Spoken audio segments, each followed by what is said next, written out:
në mënyrën më të vendosur kundër rilindjes kalpsirë, kundër organizacë kriminale të Edi Ramës. Proteste e tyre nuk kishte lidhje me ndërtesat, as dhe institucionet kushtetuese.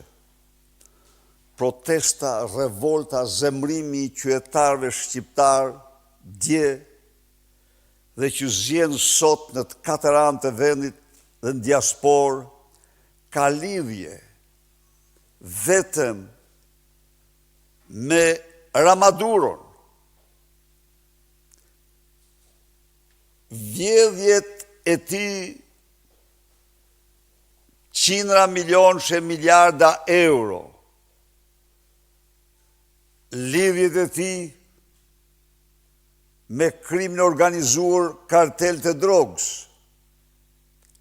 lidhet me Lubi Ballukun,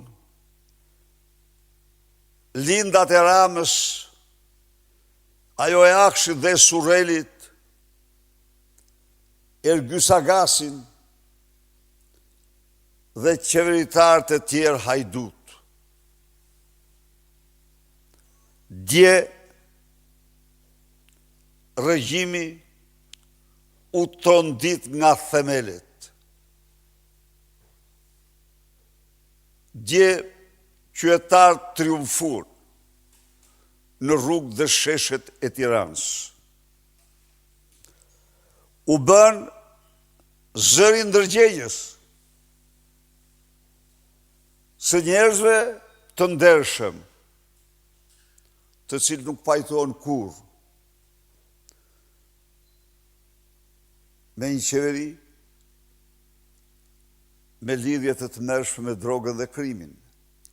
Nuk pajtohen kur me një qeveri që nuk del nga vullneti i tyre, por nga farsa elektorale.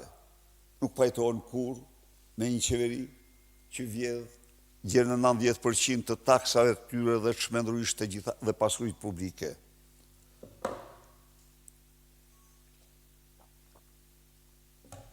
Djata ishin pra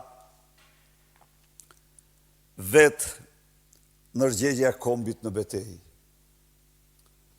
Ata u përcolën mesazh çdo shqiptari se nuk po luftojmë për veten tonë, se nuk po luftojmë për Sali Berishën, se nuk po luftojmë për Partinë Demokratike, as dhe parti të tjera, se po luftojmë për ndërgjegjen e njeriut, për dignitetin njerëzor, për interesin kombëtar.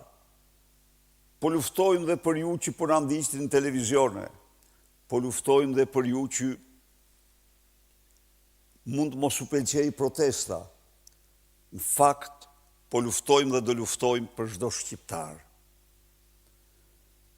Kjo është veçantia e kësaj proteste.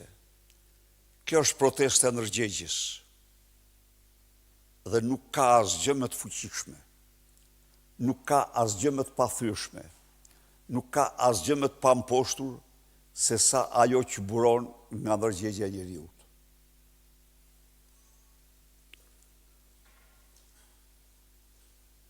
E vërteta, protesta pati një risi jashtëzakonisht